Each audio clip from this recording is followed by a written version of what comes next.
Here's Love. Steps away. And look at this. They get the turnover they needed. It's intercepted. Picked off at the 13. And he'll get this back to the 32-yard line. Well, they're not making it easy on themselves here down the stretch. 2 picks now in the fourth quarter, trying to hang on to that lead. Talk about keeping someone in the game. Instead of being able to shut the door, it's still cracked open because they can come back on you now. The only people who are really happy about those picks, any fantasy team that has this defense. A good start to the drive. That's caught out on the left side. The 20. And he'll get into the end zone. Touchdown, Minnesota. Justin Jefferson. His 4th touchdown on the year. And the Vikings are an extra point away from tying this thing up. Well, the hard part's done. Now they just need to split the posts, tie it up, but then their defense is going to have to hold up to send it to overtime. Yeah, no matter what. I know there's an inclination in it when you have momentum to go for 2 here, but if you miss it, you don't give your defense a chance at all. Plus, been a good game. I want to see overtime. I'm selfish. You obviously don't have a flight to catch. Tomorrow. Joey Sly set to kick off. So here comes the kickoff now, all even here in this fourth quarter.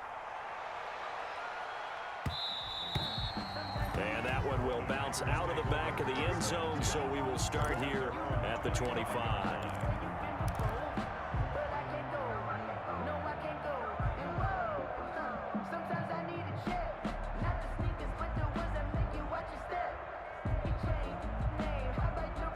The Packer offense ready to get their next drive underway. And with 3 interceptions thrown already, we'll see. Do they rely more on the ground game here? They may have to change things offensively to try and settle things down, not just for the guy throwing the ball, but for the rest of the offensive unit, because their confidence has to be shaken. It's a foot race. He's at the 30, 10, and he's going to take it in. Touchdown, Packers. A big play there. His 4th touchdown on the year. And the Packers have moved out in front. Hey, that score deserves our respect, deserves our excitement. But I'm looking at the clock, and I'm thinking, there's a long way to go in this one. Ideally, they would have liked to milk a little bit more time off. Now, on the other sideline, you start to get the crew together and say, this is what we practiced the 2-minute drill for, right? Yeah, you hope you've been in that situation before, and if you haven't, you just have the confidence, hey, let's go down there and get this thing done. But, boy, that's a big score right there to give them the advantage. The kickoff team on the field now as they will send this one away. Fielded a couple yards into the end zone. And this return will net positive as he gets past the 25 and up to the 27-yard line. At their own 27-yard line.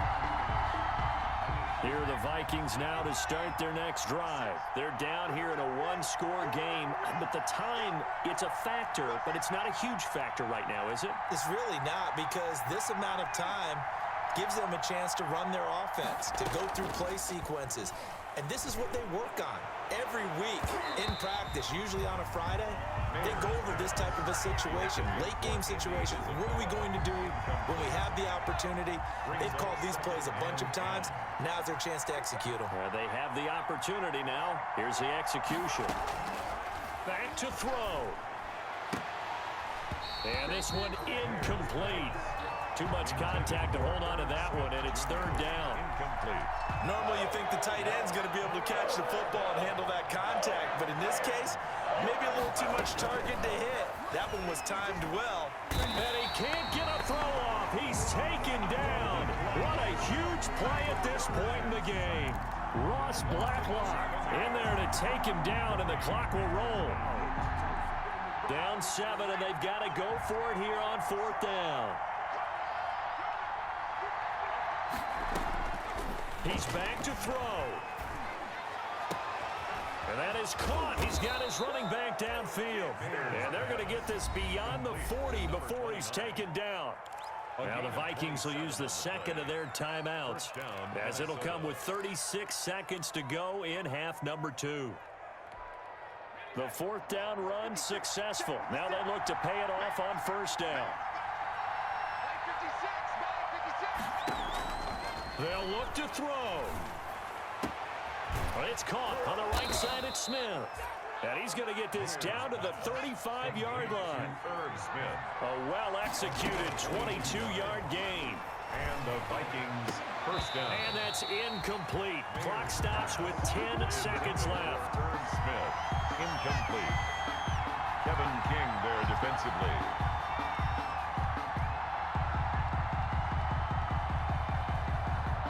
Here's 2nd and 10 now from the 35. Back to throw. Going down the middle, and it's complete. And he's across for the touchdown, and it's likely the game winner here in the closing stages.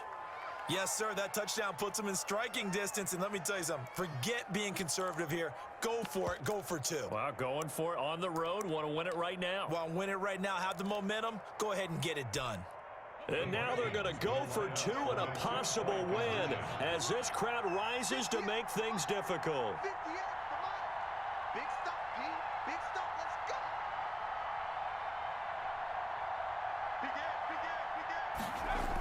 They're going to try and run for it. And he is into the end zone. No flags.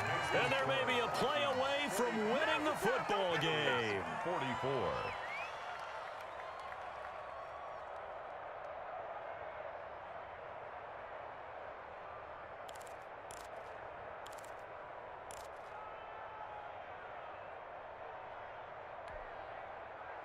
Joey Sly set to kick off. Joey Sly now to kick off after the touchdown.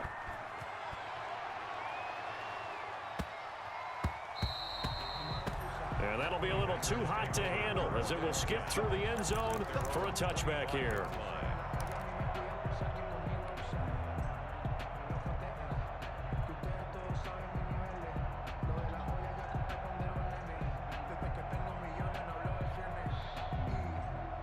About set to get this drive started. The Green Bay offense at the line. This is just an exercise in futility. Do you even bother running a play here offensively? I wouldn't, because now is not going to erase what's happened during the game. So after it's over, you're going to go to the film, find out where the game was really lost. But this is not a situation now where you're going to make up for anything. We'll see what they do here.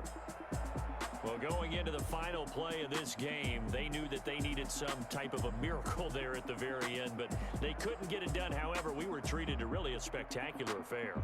Even though they didn't finish it off, you're exactly right. They took us down to the last play. We're still, you're wondering, could it happen?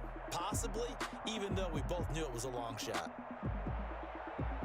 So for Minnesota, their winning ways continue as they get it up to 7-0. And they'll have another road date next week with the Detroit Lions. Meanwhile, for Green Bay, they dropped just their 2nd game so far as they fall to 5-2. And they'll try and turn things around next week as they have a date at Soldier Field with the Chicago Bears. I'm Brandon Gaudin. Certainly have to thank Charles Davis, my broadcast